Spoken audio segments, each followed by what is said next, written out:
Hei, tänane teema, millest ma tahaks rääkida, on mis asi see on?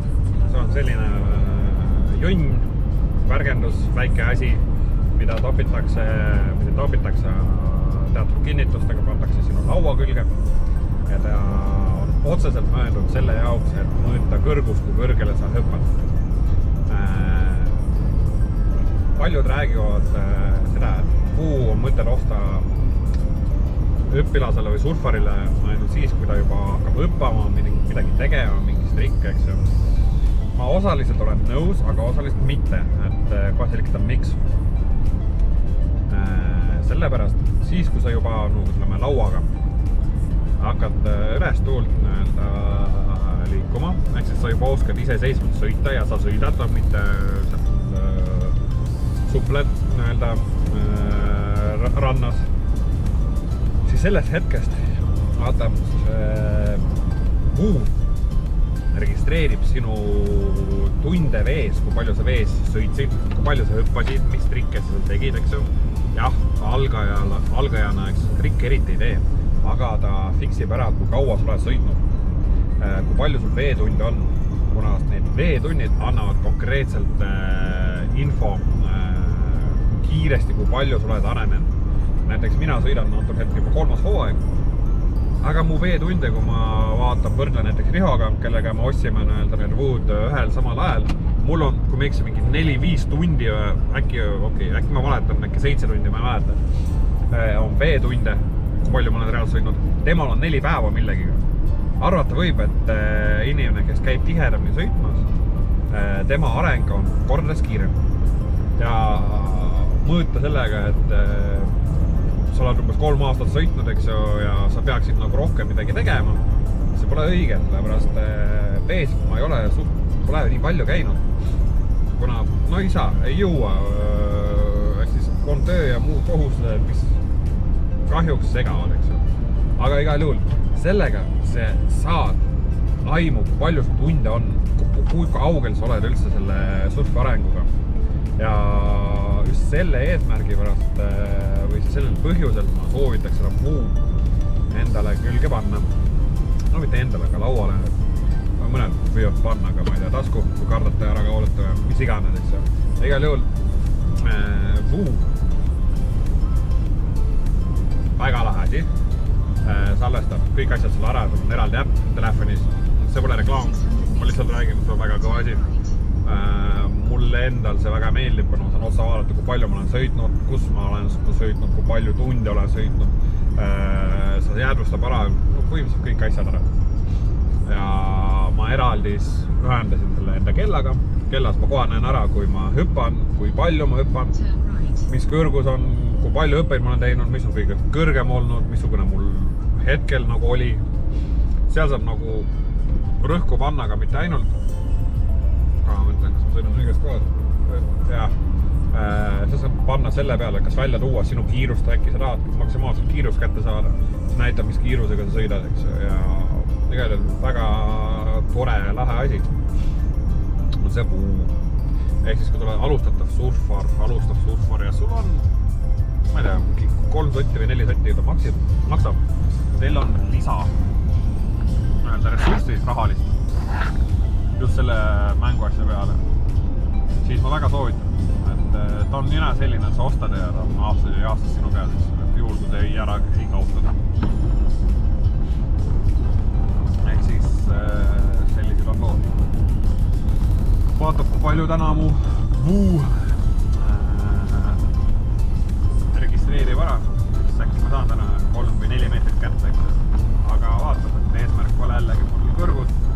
Eesmärk on maksimaalselt rohkem saada fun'i, ehk siis oleks lõbus, oleks tore, oleks hea. Aega veeta lõbusalt ja saab konkreetselt tulesu.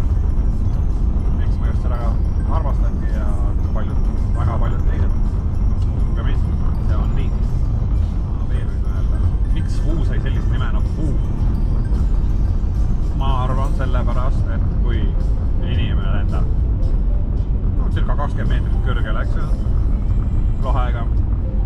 arvatavasti karjub.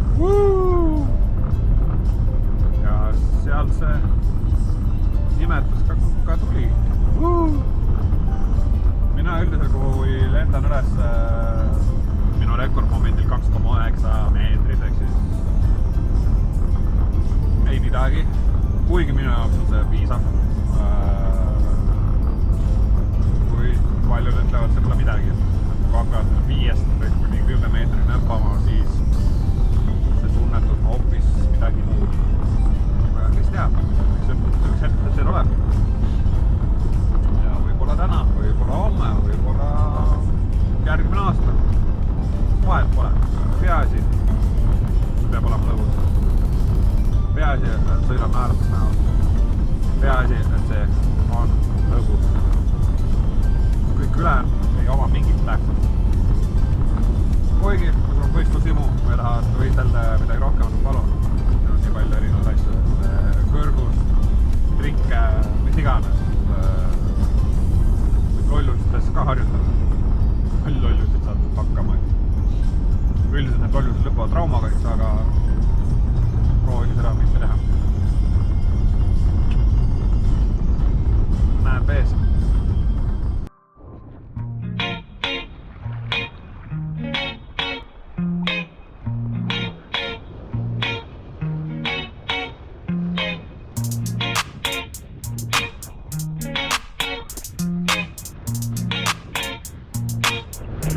See oli umbes hüpa.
On siis,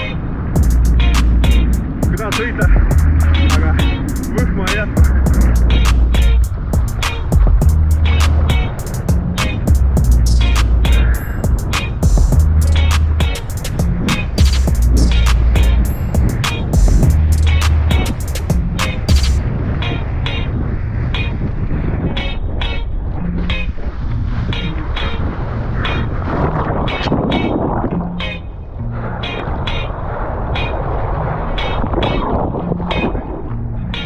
Võtad ennast piinat, kui jõudu ei ole, siis ära rohkem sõida.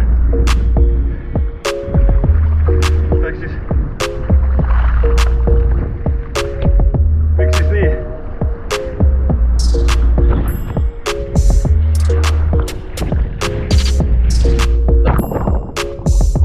Kuna juhul kui on situatsioon ja pead ennast päästma ja sul juba jõudu ei ole,